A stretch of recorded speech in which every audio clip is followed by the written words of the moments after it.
Unang Balita.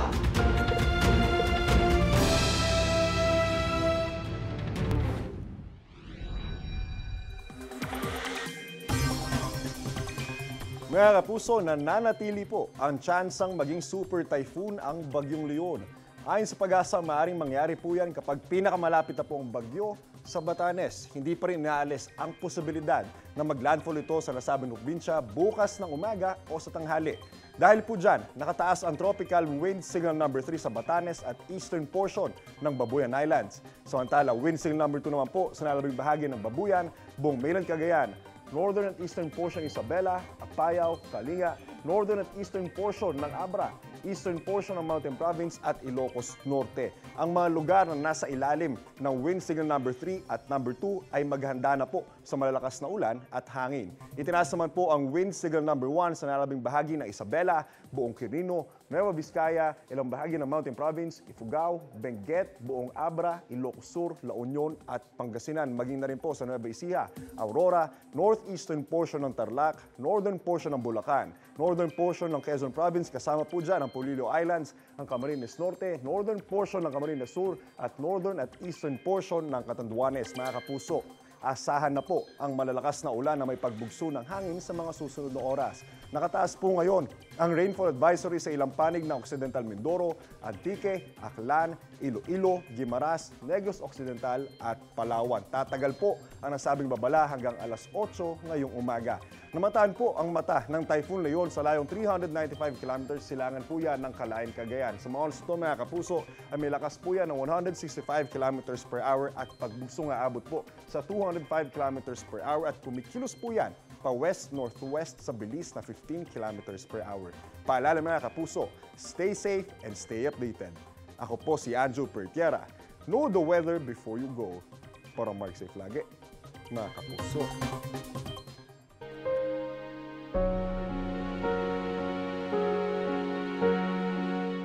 Bilang paghahanda po sa undas, sako-sako mga buto ng mga yumaong inalis sa mga puntod sa Tala Cemetery sa Caloocan. Ayon sa pamunuan ng sementeryo, mga buto yan ng mga yumaong matagal nang hindi nadadalaw. Inililipat ang mga buto sa mass vault para bigyan daan ang mga bagong ililibing. 5 taon lang daw ang kontrata sa mga apartment type na NITSO sa Tala Cemetery.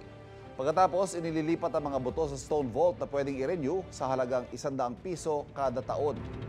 Hindi nababayaran saka inililipat ang mga buto sa mass vault. Hinihilera ang mga lapida ng mga yumaong inilagak sa mass vault sakaling hanapin ng mga kaanak.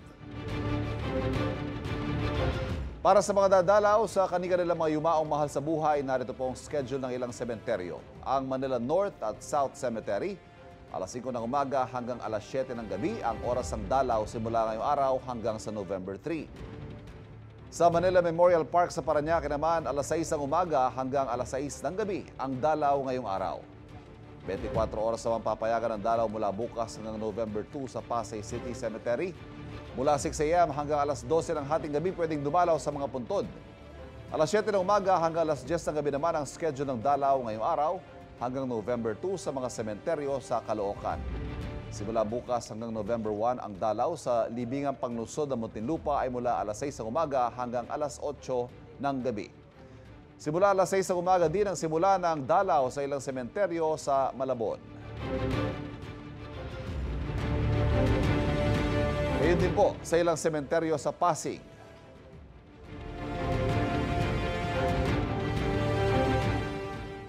Bawal muna ang paglilibing at cremation mula October 31 hanggang November 1.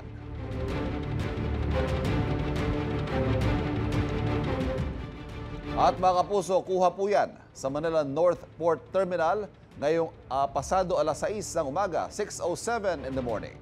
May mga pasahero na roon, mga pauwi po sa probinsya para sa undas at yung iba naman, mga naantala noon pang may bagyong Christine ng kanilang biyahe. Samantala mula sa North Port, lipat tayo sa Parañaque Integrated Terminal Exchange o PITX. May mga stranded pa rin po dyan, alin sa kanila mga bibiyahe pa Batangas para makatawid sa dagat sakay ng Roro.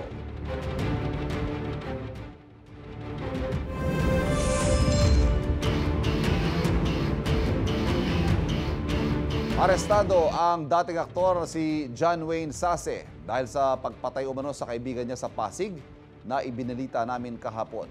4 na tama ng balang tinamo ng biktimang si Lionel Perez Eugenio ayon sa kanyang mga kaanak. Sa kuha ng CCTV na ibinigay ng pulisya sa GMA Integrated News, inaresto ng mga nakasibilyang pulis si Sase sa lobby ng isang hotel. Natuntun doon ng dating aktor matapos siyang mag-upload ng litrato sa social media ilang oras matapos lang ang krimen. Batay sa investigasyon, nagkaroon ng malalim na alitan si Sase at ang binaril niyang kaibigan. Ibanta raw sa isa't isa ang suspect at biktima na parehong nasa drug watch list ng Pasig Police. Ayon naman kay Sase na sinampahan na ng reklamong murder, may banta sa buhay niya at ng kanyang pamilya. Naramdaman din daw niyang may gagawing hindi maganda ang kanyang kaibigan. Nabawi ang baril na ginamit niya sa pagpatay. Makalipas ang halos 2 dekada, na aresto sa Maynila ang lalaki na akusahang pumatay sa kanyang tiyuhin gamit ang electric fan. Tumanggi siya magbigay ng pahayag at may unang balita si Bea Pinlac. Natuldukan na ang 17 taong pagtatago umano ng 49 anyos na lalaking ito nang arestuhin siya sa mismong bahay niya sa Tondo, Maynila dahil sa umano'y pagpatay sa nakaaway niyang tiyuhin noong 2007. Meron silang matagal na ng alitan at dahil nga doon nagawa nitong accused natin na paluin ng matigas sa bagay itong kanyang uncle na naging dahilan ng pagkamatay. Ayon sa pulisya, electric fan ang ginamit na pamalo ng lalaki sa biktima. Nagtago pa raw ang akusado sa Eastern Samar matapos ang insidente. At nang makabalik na siya sa Maynila, ipinagbigay alam ito ng isang informante sa Robbery and Theft Unit ng Pulis Maynila. May pumunta sa kanila na nagbigay ng impormasyon na itong tao na ito ay nandito sa Manila. Yung warrant of arrest naman na yan ay naka-address yan sa mga law enforcers. Kaya pwede kahit anong unit ng PNP, kahit NBI, pwede hulihin yan. Sinubukan ng GMA Integrated News na kunin ang panig ng akusado, pero nakakulong na siya sa MPD Custodial Facility.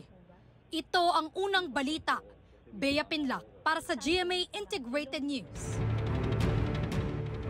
Inaprobahan na po ng Regional Tripartite Wages and Productivity Board ang dagdag na 32 pesos hanggang 40 pesos sa daily minimum wage sa Western Visayas. Ayon sa Department of Labor and Employment, magiging 485 hanggang 513 pesos ang arawang sahod ng mga nasa non-agriculture sector. Samantalang 480 pesos naman ang sa agriculture sector. Inaprobahan na rin ang 1,000 pesos na aumento sa sahod ng mga kasambahay. Dahil po dyan, 6,000 piso na ang sahod ng mga kasambahay kada buwan sa nasabing rehiyon. Magiging epektibo yan sa November 17 ngayong taon. Samantala, balita sa Amerika, ready na ang Times Square sa New York para sa paggunita sa nalalapit na Day of the Dead. 3 malaking sculpture ang nakadisplay na sumisimbolo sa selebrasyon ng Dia de los Muertos na isang Mexican holiday. Base sa tradisyon, pinaniniwala ang bumabalik sa mundo ang mga patay para bisitahin ang kanilang mga mahal. Ang isang sculpture naka-traditional na suot, may isa pang may suot naman ang headdress. November 1, ginugunita ang Dia de los Muertos bilang pag-alala sa mga yumaong mahal sa buhay. Sa mga bibisita sa Manila North Cemetery ngayong on the season, may mga sarado pong kalsada malapit sa sementeryo. Simula po ngayong araw yan, October 30 hanggang sa alas 7 ng gabi ng November 3. Ayan, tingnan lang po natin yung mga isasarang kalsada. Pansamantala pong sarado ang kahabaan ng Aurora Boulevard. Ayan, Aurora Boulevard hanggang ito sa Rizal Avenue. Itong kahabaan na yan. Pati na rin po ang Blumentritt Road.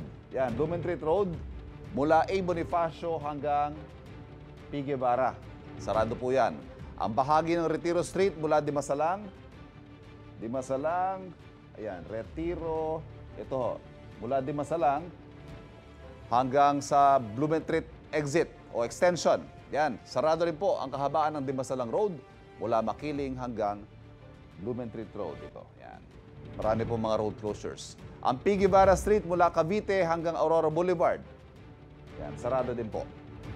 Narito naman ang mga itinakdang Parking areas para sa mga papunta sa Manila North Cemetery. Yan po ang parking. Siyempre, kailangan natin ng parking ang P. Guevara Street,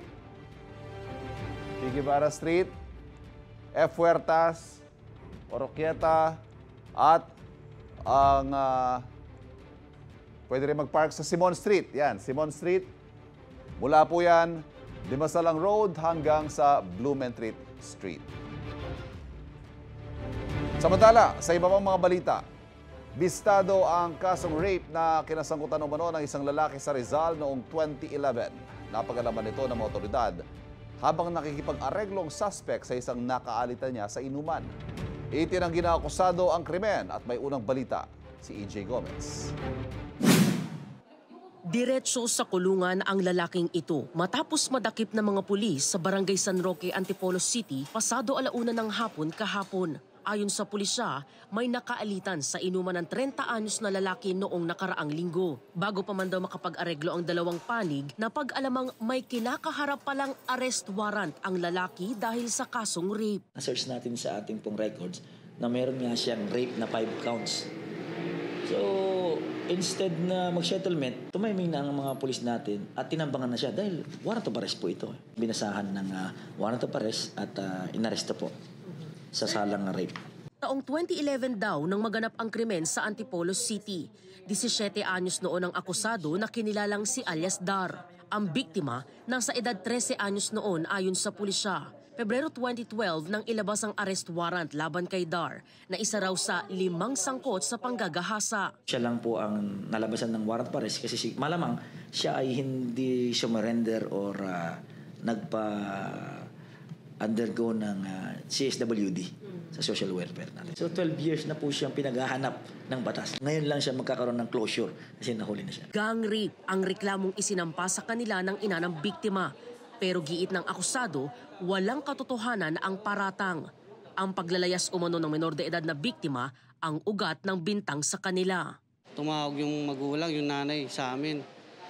Pag di umuwi yung anak ko ng gantong oras, papadampot ko kayo. Sige, ba't nyo po kami papadampot? Yung babae, tropa namin yun eh. Ayaw pa nga niya umuwi.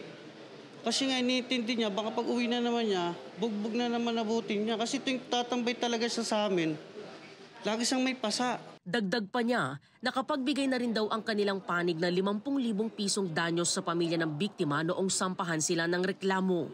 Yung babae, nandyan lang naman siya, nakikita ko siya dyan eh.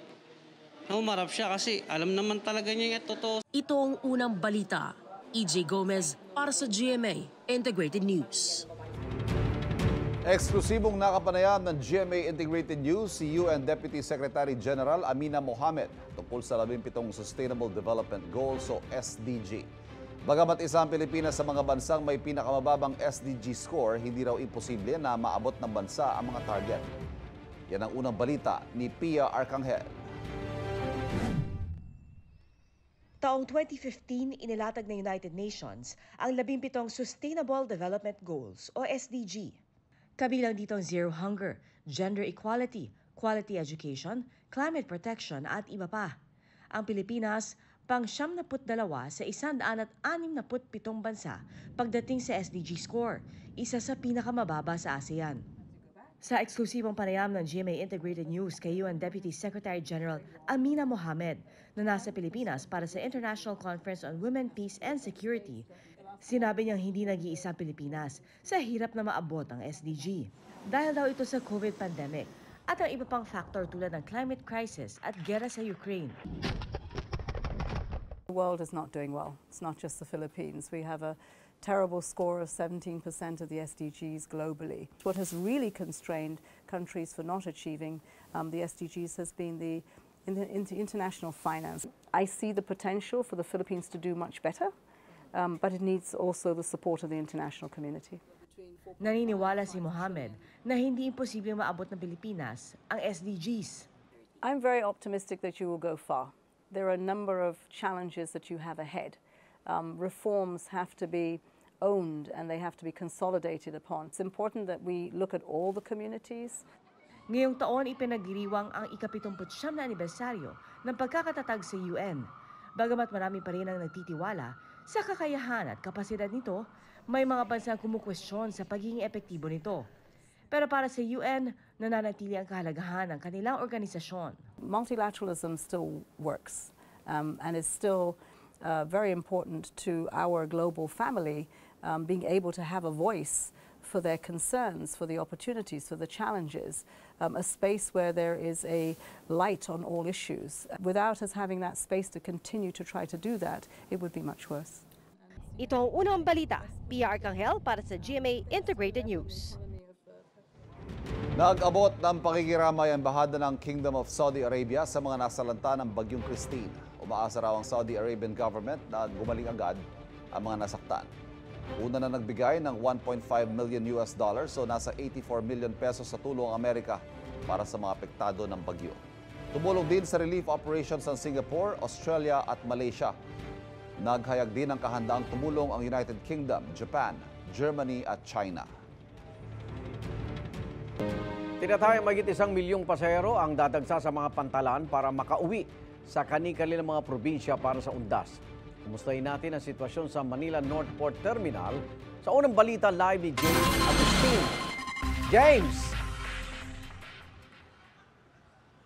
Gang, good morning. Maaga nagsidatingan yung mga pasahero dito sa Manila North Port Passenger Terminal na pauwi sa kanilang mga probinsya para sa undas. May ilan ng mga pasahero na dito nagpalipas na magdamag at may mga nakausap din ako na ilang araw na silang naantala yung kanilang biyahe at umaasa sila na makakaalis na ngayong araw. Sa Manila North Port Passenger Terminal nagpalipas na magdamag ang ilang pasahero na may biyahe ngayong araw. Ang iba maaga namang dumating kahit mamayang hapon pa ang kanilang biyahe. Gaya ni Jennifer kasama ang kanyang anak at nanay na galing pang Laguna. Uuwi sila sa Cagayan de Oro para sa undas. Halong kaba, tas excitement kasi makikita ulit namin yung mga kapamilya namin doon sa probinsya. Pero natatakot kasi kami sa pwedeng posibleng mangyari gawa ng yung Leo na naman na mangyari, di ba?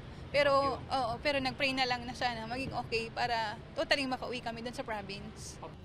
Nitong Lunes pa sana ang biyahe ni na Jennifer pero dahil sa nagdaang bagyo, naurong ang schedule nito. Kaya ang 1 linggo sanang bakasyon, umiksi. Susulitin na raw ito ng kanilang pamilya. Wala nang choice kundi gawin na lang yun kasi sayang naman yung nabayad namin na namin pamasahe, di ba? Kahit papaano makakasama din namin yung mga kapamilya namin doon. Kahit na 2 days na lang yung bakasyon namin. Biyahe namang Bacolod si Bobby na kahapon pa narito sa terminal. Dagdag gastos pa raw kasi kung babalik pa siya sa Batangas. Gusto ko lang may makauwi lang. Para ay makauwi na sa amin. Doon na rin mag-uundas, no? Doon na yung tawag namin ng Halloween. Umaasa naman si Cristal na makakabiyahe na matapos maantala ng 3 beses ang pag-uwi nila sa probinsya dahil sa Bagyong Christine. Hirap talaga sir kasi ang pera namin nauubos na. Pabalik-balik dito. Excited talaga kasi makikita ko na yung anak ko. Naghihintay doon. Yun lang. Ang Philippine Ports Authority nagpatupad na ng full manpower bilang paghahanda sa dagsa ng mga pasahero para sa undas.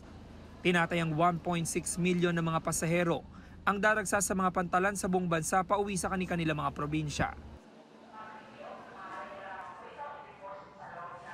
Samantala, ikan sa impormasyon na nakuha natin mula dito sa pamunuan ng Manila North Port Passenger Terminal ay mamayang alas 3 ng hapon yung schedule ng biyahe at alis ng barko na patungo sa Bacolod, Iloilo at Cagayan de Oro. Wala pa naman pong anunsyo ng anumang kanselasyon sa biyahe. Yan ang unang balita mula rito sa Maynila. Ako po si James Agustin para sa GMA Integrated News. Para makaiwas sa siksikan, marami nang bumibili ng kandila sa Divisoria para sa undas. Price check tayo sa unang balita ni EJ Gomez. Alas 5 pa lang ng madaling araw, bukas na ang tindahan ng mga kandilang ito sa Divisoria, Maynila. Marami agad ang mga suking bumili, gaya na lang ni Maricon. Pag yung makipagsabayan ka, pag dinagsa, natural lang yun. Pagod, siksikan, init, diba? Hindi katulad ngayon. Kumbaga relax ka. Si Baby naman alas 3 pa lang ng madaling araw bumiyahe mula sa Alfonso, Cavite para bumili ng mga panindang kandila. Malapit na po eh. Marami na po namimili. Kahit naman walang okasyon namimili kami ng kandila, di pagka mag-uundras, medyo nagdadagdag ng kaunti. Kung anong presyong bili namin, hanggang sa matapos yung undras, yun pa rin ang presyo namin. Ang presyo ng ilang vigil candle sizes mabibili sa 62 hanggang 85 pesos. Ang sperma candles naman mabibili sa 25 pesos, 30 pesos, 56 pesos at 132 pesos depende sa laki. Sa mga gusto naman ng mga kandila na hindi mabilis matunaw, may special candles na may iba't ibang kulay at laki na ibinebenta sa 104 pesos hanggang 255 pesos.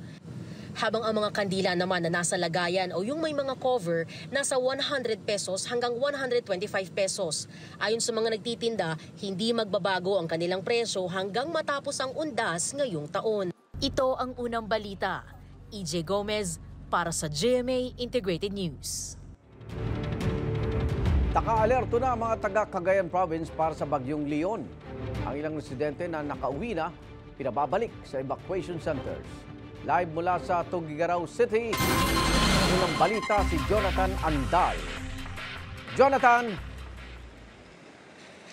Igan, wala pang ulan ngayon pero makulimlim na ang kalangitan at may pag-ihip na rin ng hangin. Pero kagabi, pabugso-bugso ang ulan dito sa Tuguegarao City. Kaya may ilang mga evacuee na lumikas noong Bagyong Christine ang natakot umuwi sa kanilang mga bahay.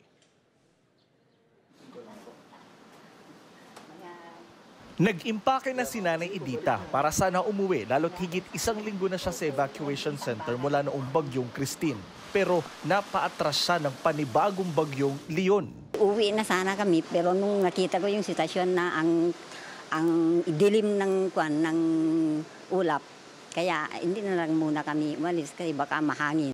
Natatakot naman si Nanay Nida sa bagong bagyo, kaya di raw talaga aalis muna sa evacuation center. Kasi ang aming bahay, sir, wala nang haligi.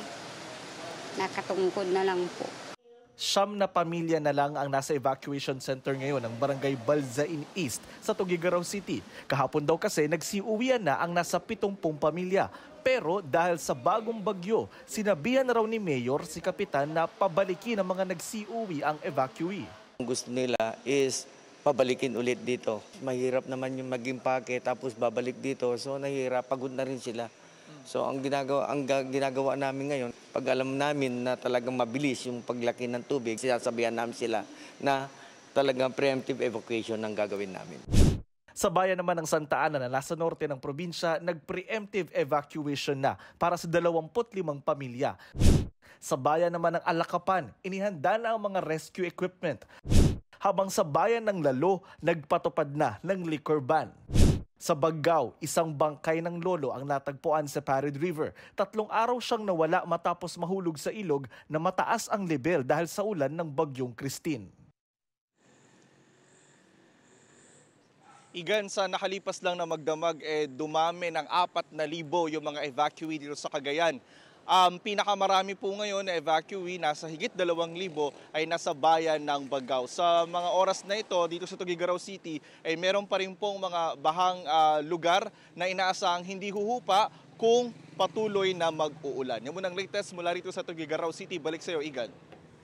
Maraming salamat, Jonathan Andal. Samantala sa Occidental Mindoro naman, nagsisimula ng maramdaman ng Bagyong Leon. Kumustahin naman natin ang sitwasyon doon. Live mula sa Occidental Mindoro. May unang balita si Mav Gonzalez. Mav? Igan, katitigilan ng ulan ngayon dito sa Occidental Mindoro. Pero mula kagabi ay malakas yung ulan at hangin. At ilang beses din na nawala ng kuryente. Tuloy-tuloy ang ulan sa Mamburao, Occidental Mindoro sa nakalipas na magdamag. Wala pa namang kinakansilang biyahe sa mga port. Pero kahapon, nagmamadali na ang ilang pasahero sa Port of Abra de Ilog sa pangambang hindi makabiyahe pag tumama ang Bagyong Leon. Si Cristeta, kasama pa ang anak galing Batangas Port. Nagmamadali nga po kami makabalik kasi nga po may bagyo po ulit eh. Balik kayo na lang po kami lumawas, bumalik po kami agad. Mula naman sa isang lugar na binayo ng Bagyong Christine, dito naman sa Mindoro mag-iikot ang grupong ito ng mga foreign missionary. Hindi raw nila akalaing posible na naman silang ulanin dahil sa isa pang bagyo. We just arrived now. We're doing relief work and just kind of like cleaning up some of the lakeside areas. I trust the Lord. And I trust that He'll keep us safe. Ayon sa pamunuan ng Port of Abra de Ilog, ilang araw na suspindi ang operasyon sa Pantalan dahil sa Bagyong Christine. Noong linggo lang sila nagbukas ulit. kung tatamaan ng signal number 1 ang Port of Batangas, sigurado yun, automatic na magkakaroon ng cancellation. Pwede silang pumunta ng Puerto Galera or ikot sila sa via San Jose papuntang Calapan Port. Kung ano ang kasalukuyang sitwasyon nito, maaari siyang magbago. Kaya hindi namin inaalis yung possibility. So hindi lang kasi pagkakaroon ng signal ang naging basihan. Minsan ay kapag sobra ang alon, so or ang barko wala mang kanselasyon ng ating PPA, nagkakansela ang ating mga shipping lines. Igan, sa ngayon naka-standby pa yung PDRMO ng Occidental Mindoro at yung mga evacuation center nila ay nakatayo na rin yung mga tent sakaling kailanganin nga na lumikas ng mga taga rito. Igan? Maraming salamat, Mav Gonzales.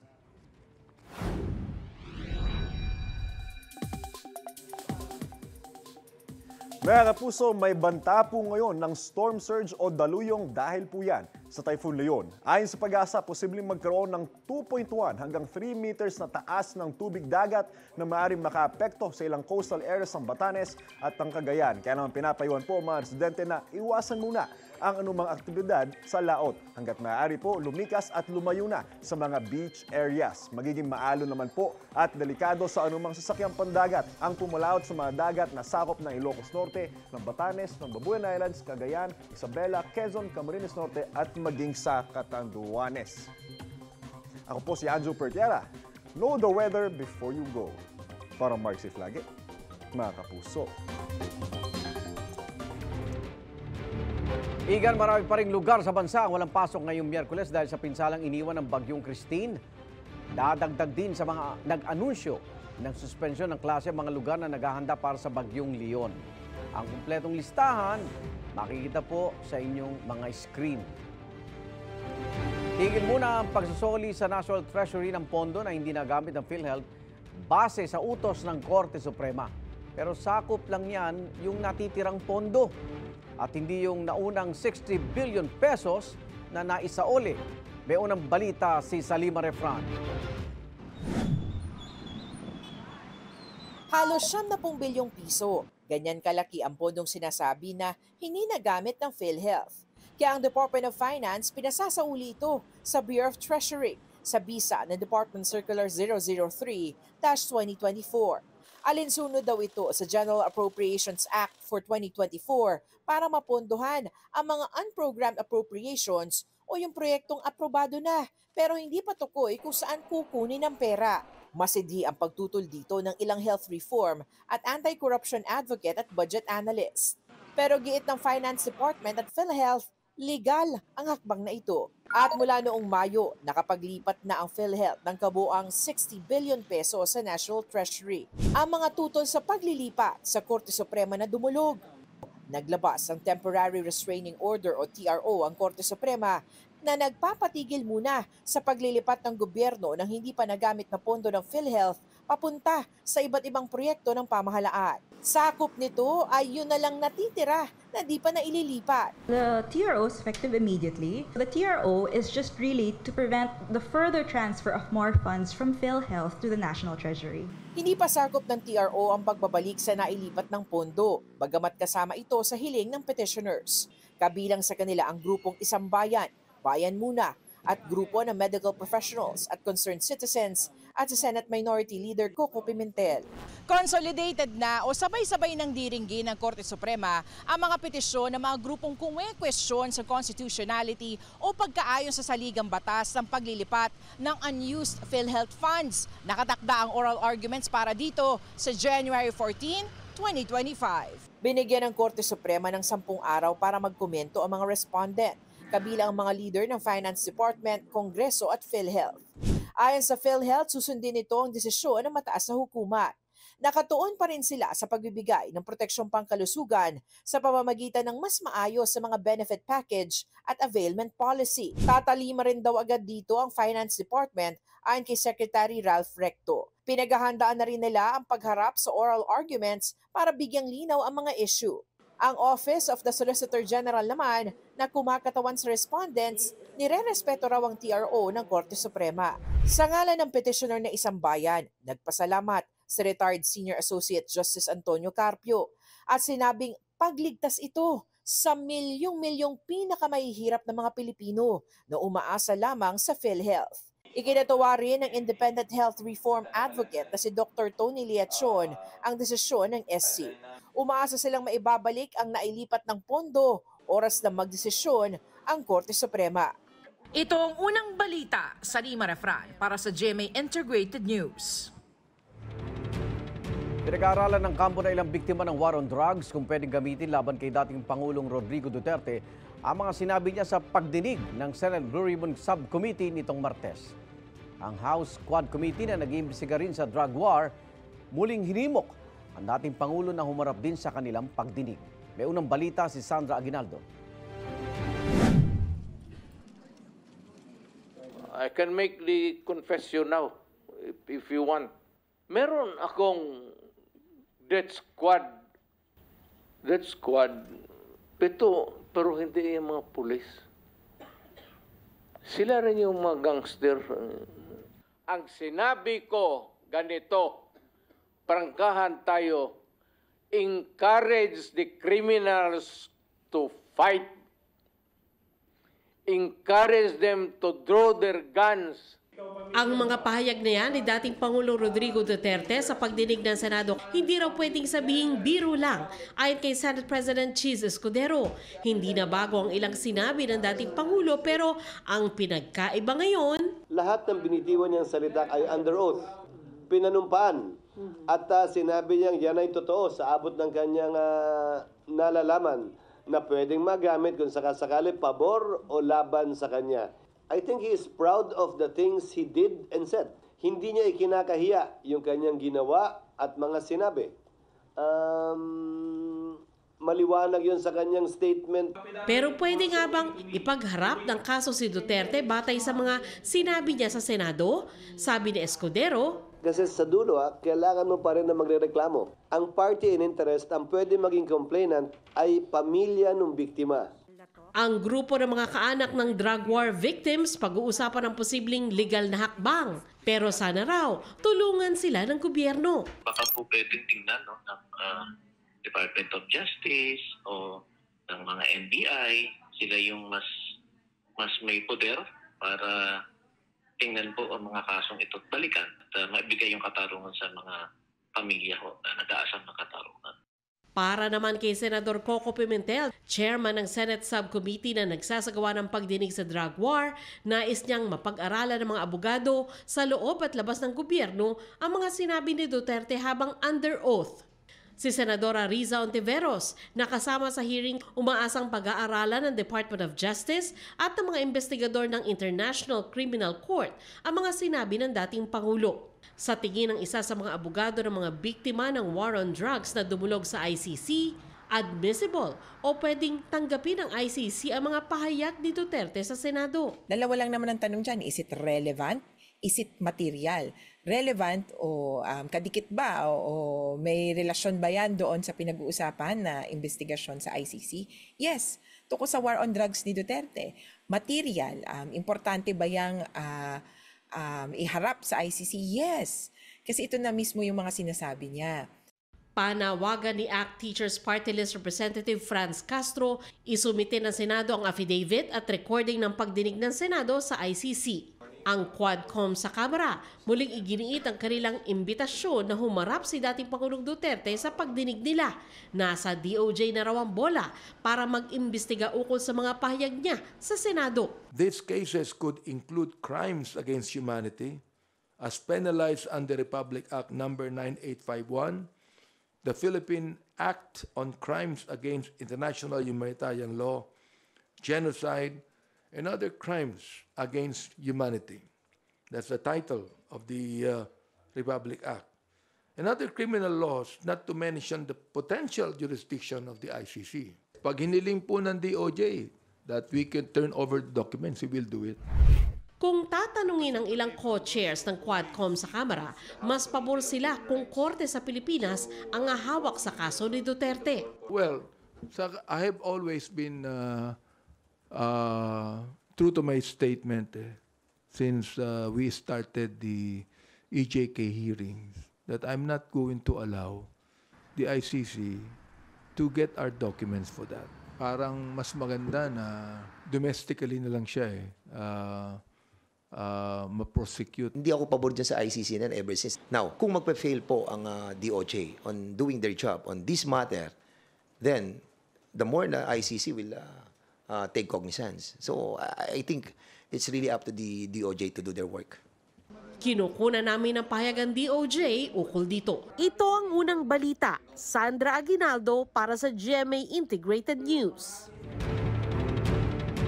Sinampanan ng kasong material misrepresentation si dismissed Bamban Tarlac Mayor Alice Guo ng Commission on Elections sa Tarlac Regional Trial Court. Ayon sa COMELEC, nagsinungaling umano si Guo sa kanyang Certificate of Candidacy sa pagkaalkalde noong 2022 tungkol sa kanyang Filipino citizenship. Lumabas sa pagsuri ng COMELEC na nag-match ang fingerprints ni Guo sa kanyang voting record sa fingerprints ng Chinese national na si Guo Waping.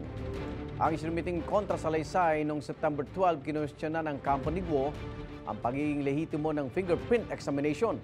Sinisikap pa ng GMA Integrated News na kunan ng bagong pahayag ang kampo ng dating alkalde kaugnay sa kaso. Nakakulong ngayon sa Pasig City Jail si Guo dahil sa hiwalay na kasong qualified human trafficking. Paagahan din ng dating ang diskarte ng mga sasakay sa mga bus pauwi sa mga probinsya para sa undas.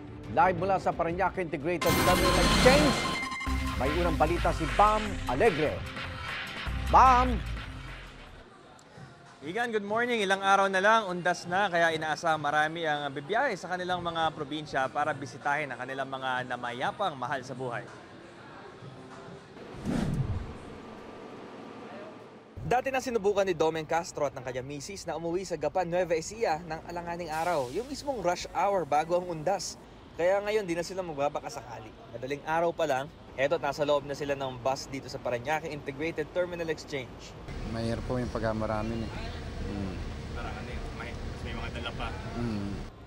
Ganyan din ang diskarte ng construction worker na si Robert Rapsin. Time out daw muna sa trabaho para mag-undas sa Masbate. Sinadya niya rin pumunta na maaga sa terminal dahil pag nagsabay-sabay ang mga tao, pahirapan ang pagbiyahe. Daming pasahero, iwas sa traffic lang. At saka sa hassle sa biyahe. Dami ka. Oo.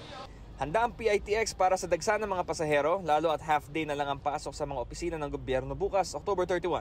Wala na rin pasok bukas sa mga eskwelahan base sa anunsyo ng Malacanang. May police visibility na rito sa PITX bilang bahagi ng kampanyang Ligtas Undas 2024. Pansamantalang pinapayagan ng mga provincial bus sa EDSA ayon sa MMDA.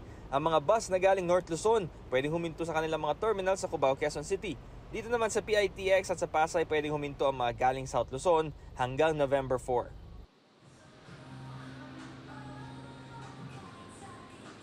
Igan, abiso ng pamunuan ng PITX para sa mga nais bumiyahe sa Bicol Region, i-double check sa website o kaya tawagan yung opisina sa status ng kanilang mga biyahe pa Bicol dahil naapektuhan daw ng bagyong Christine yung ilang mga kalsada papuntang Bicol. Ito ang unang balita mula rin sa PITX. Bam Alegre para sa GMA Integrated News.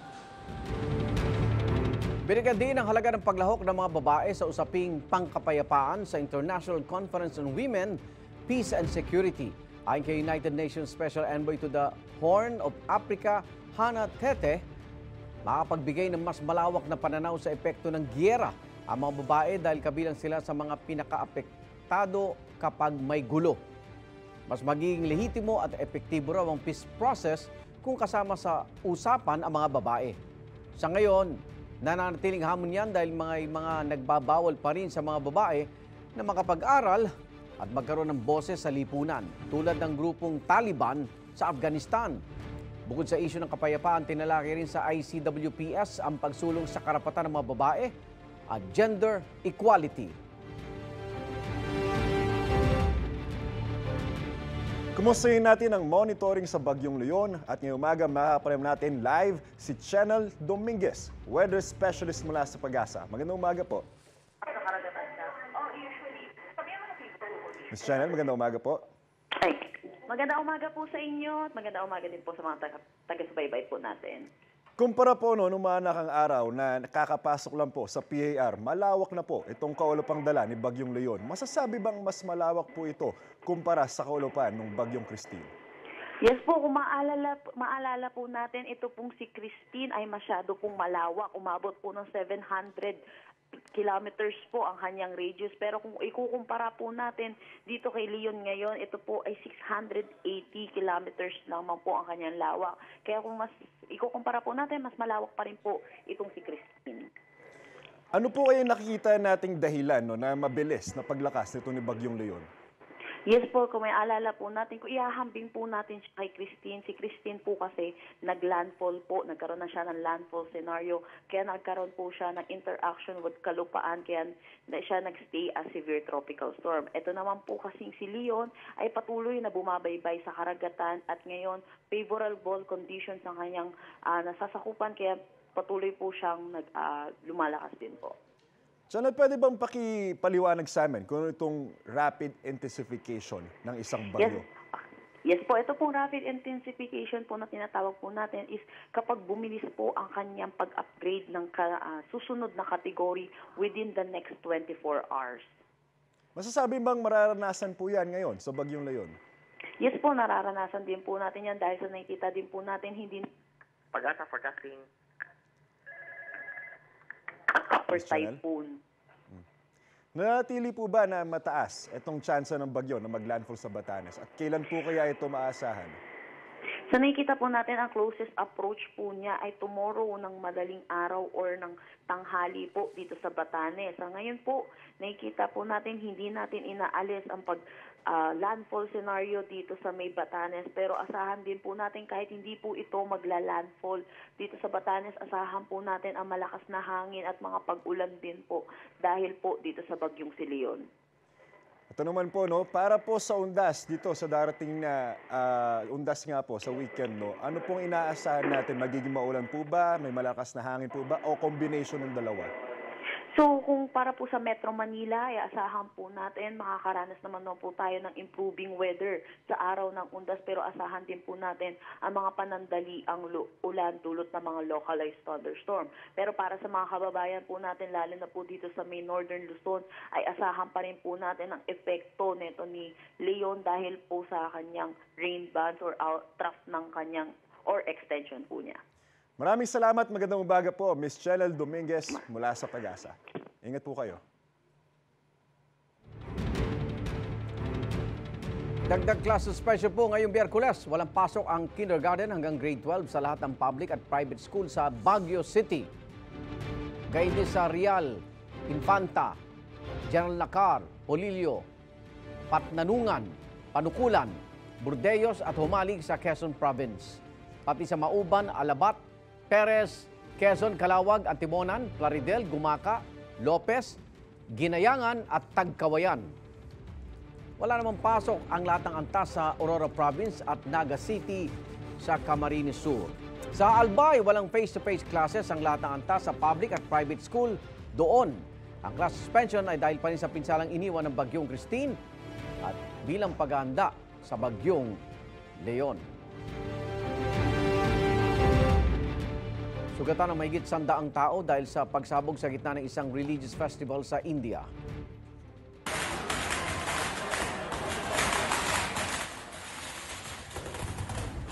Puno ng mga taong dumulo sa pagdiriwang ang labas ng templo. Maya-maya ay nagulat na lang sila sa pagsabog mula sa nakaimbak palang mga paputok. Gagamitin sana yun para sa fireworks display. At para sa investigasyon na pag-alamang walang permit ang pamunuan ng templo para sa fireworks display. Dalawa ang naiulat na inaresto dahil sa insidente. Nagpapagaling na sa ospital ang mga sugatan.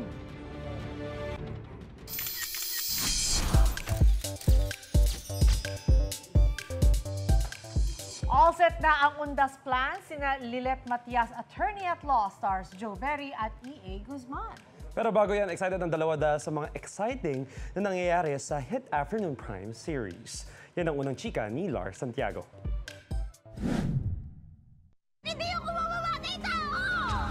Ngayong nabunyag na kung sino ang tunay na pumatay sa karakter ni Maricel Lacsa na si Attorney Mer sa Afternoon Prime series na Lilet Matias, attorney at law. Attorney Lilet Matias, makakalaya ka na.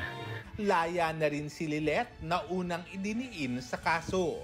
At sa kanyang paglaya, magkakaroon ng mga pagbabago sa buhay ni Lilet bilang abogado. Kung nung nasa private law firm pa siya, marami na siyang gustong tulungan ng mga tao. Ngayon po nagkaroon ng deeper meaning yung pagiging abogado niya nung nakahalubilo niya yung mga tao sa kulungan. Magkakaroon din ng magandang development sa karakter ni Edgar Allan Guzman na si Attorney Kurt. Lalo na yung mga team kulit na hoping at humuhopya sa Team Kurt at Lilet, yung kung talaga bang aamin ba or may pagtingin ba talaga si Kurt kay Lilet. Sobrang saya rin ni Joe at EA na tuloy-tuloy mapapanood ng mga kapuso ang Lilet Matias hanggang sa susunod na taon dahil na rin sa malaking suportang ibinibigay ng mga manunood. Sa tagal na rin ang pagsasama ni Joe at EA sa taping, nabuo na ang maganda nilang pagkakaibigan. At naikwento nga ni EA kay Joe ang muling pagkakaospital ng fiancé niyang si Shaira Diaz. Nakalabas na rin naman siya, recovering ulit. Medyo nagkaroon lang ng infection sa veins niya. So need lang siyang i-cure at need lang agapan agad para at least hindi lumala. Kasi pag lumala, mas mahirap. Undas na sa darating na Biyernes, kaya buo na rin ang undas plans ni na EA at Joe. Gustuhin man daw ni Joe, hindi niya mapupuntahan ang yumaon niyang ama at kapatid. Hindi po kasi yung yung mga loved ones namin isa sa probinsya pa, yung columbarium namin. So, hindi kayang pumunta ng probinsya. So, pagpipray na lang po kami sa bahay. Yearly naman, every undas naman, pinupuntahan namin yung dad ko. So, it's either October 31 or November 1, nandun kami sa kanya kasi talagang whole day nilalaan namin. Kasi yun lang yung time na talagang pwedeng whole day, di ba? Ito ang unang balita. Lar Santiago para sa GMA Integrated News. Kapuso, mauna ka sa mga balita. Panoorin ang unang balita sa unang hirit at iba pang award-winning newscasts sa youtube.com/GMA News. I-click lang ang subscribe button. Sa mga kapuso abroad, maaari kaming masubaybayan sa GMA Pinoy TV at www.gmanews.tv.